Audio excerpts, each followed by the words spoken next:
Hello, I'm Miss G. Welcome to See You in Class. A word a day. Quiver. The word quiver is a verb, which means it's a doing word. It is an action. If something quivers, it trembles or shakes a small amount at a fast speed. Here are some examples of the word quiver in sentences. The sudden breeze made the bees quiver. The boy quivered in the wind. The leaves were quivering on the tree.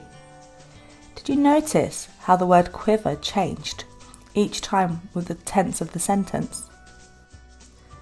Why don't you challenge yourself today? List 3 things that quiver. Remember a time when you quivered. Use the word quiver 5 times this week. Leave a comment using the word quiver down below. Good luck. See you next time. Bye.